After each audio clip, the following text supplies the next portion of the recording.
Les noms des derniers pays qualifiés pour l'Euro. La France valide son ticket pour les championnats d'Europe Espoir. Le récap des qualifications pour la CAN et un point mercato sur les situations de Neymar et Pogba. Voilà le programme du journal de Made in Foot.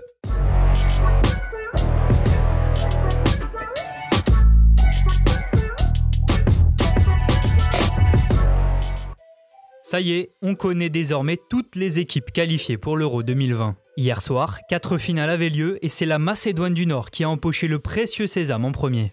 Sur la pelouse de la Géorgie, les Macédoniens l'ont emporté sur le plus petit des scores grâce à un but de l'inoxydable Goran Pandev. La Hongrie nous a offert un scénario de folie. Menée 1-0 par l'Islande après un but de Sigurdsson en début de match, la Hongrie était éliminée jusqu'à la 88e minute de jeu, moment choisi par le Français naturalisé Loïc Nego pour égaliser. Et comme si cela ne lui plaisait pas, Szoboszlai a décidé d'éviter la prolongation à son pays. Sur un rush solitaire, le génie de Salzbourg qualifie la Hongrie d'une frappe du droit ras du poteau à la 92e minute de jeu. Grâce à ce succès, les Hongrois rejoindront la France, l'Allemagne et le Portugal dans le groupe F. La Slovaquie s'est fait peur face à l'Irlande du Nord. Longtemps devant grâce à un but de Kuka, les Slovaques ont été poussés en prolongation après un but contre son camp du malheureux Skriniar en toute fin de match. Heureusement pour le défenseur de l'Inter Milan, son coéquipier Duris va réparer son erreur en inscrivant le but de la victoire en prolongation. Enfin, dans la finale de la voie C, l'Écosse s'est qualifiée au tir au but aux dépens de la Serbie. Après un but de Christie en début de seconde période, les Écossais s'étaient pourtant fait rejoindre dans le temps additionnel après un but de Jovic. Les coéquipiers d'Andy Robertson ont su trouver les ressources mentales pour s'adjuger la victoire 5-4 au tir au but.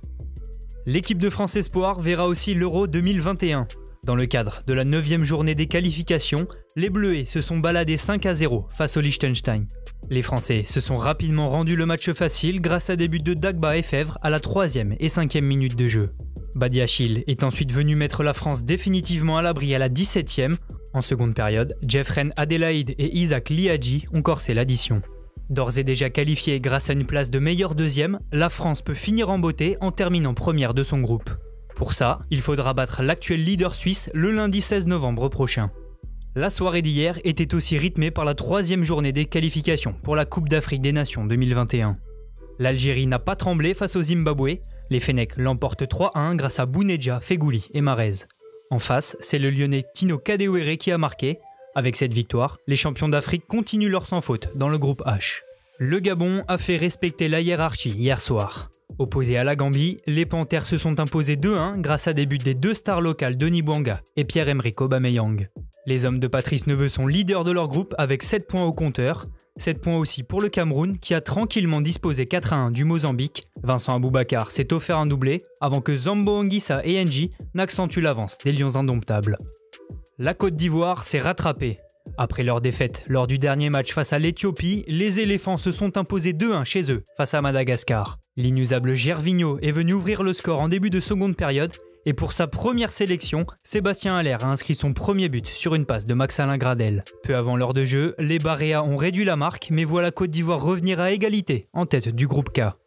Enfin, on termine ce tour des résultats en parlant de l'Argentine. Cette nuit, l'Albiceleste a été accroché un partout contre le Paraguay dans le cadre de la 3e journée des éliminatoires de la Coupe du Monde. Menée 1-0 après un pénalty de Romero, l'Argentine a égalisé par González. Le match a surtout été marqué par un but de Messi annulé par la VAR, ce qui a entraîné la colère de la Pulga. « Tu nous as chié dessus », a-t-il lancé à l'arbitre. On ouvre maintenant une page mercato en débutant par le cas Neymar. Sous contrat avec le PSG jusqu'en 2022, le Brésilien souhaiterait prolonger son aventure dans la capitale. Le journal Le Parisien précise même que le clan Neymar a prévu de rencontrer les dirigeants du club. Le numéro 10 souhaiterait des garanties sur l'ambition et l'effectif du PSG, lui qui court toujours derrière son premier ballon d'or. Paul Pogba n'est lui plus tellement en odeur de sainteté à Manchester United. Souvent remplaçant, le milieu de terrain pourrait être poussé vers la sortie, selon Talksport. Le média britannique ajoute qu'Ole Gunnar Solskjaer ne serait pas convaincu de l'association du français avec Bruno Fernandes. Sous contrat avec les Red Devils jusqu'en 2022, Pogba est toujours annoncé avec insistance du côté du Real Madrid. Jérôme Boateng se dirige lui aussi vers un départ. À 32 ans, le défenseur allemand ne sera pas prolongé par le Bayern Munich selon Bild. Au club depuis 9 ans, Boateng sera donc libre de s'engager où il le souhaite l'été prochain. Quant au club bavarois, il ciblerait le français de Leipzig Dayot Upamecano pour le remplacer. On termine ce journal avec une information Ligue 1, Dijon a décidé de nommer David Linares comme entraîneur principal. Après le licenciement de Stéphane Jobard, Linares, alors adjoint, avait assuré l'intérim face à Metz. Le nouveau technicien principal dijonnais a signé hier un contrat de 2 ans et demi avec le club. Il aura pour objectif majeur de maintenir le DFCO en Ligue 1. Merci à tous de nous avoir suivis, n'hésitez pas à liker, commenter et partager.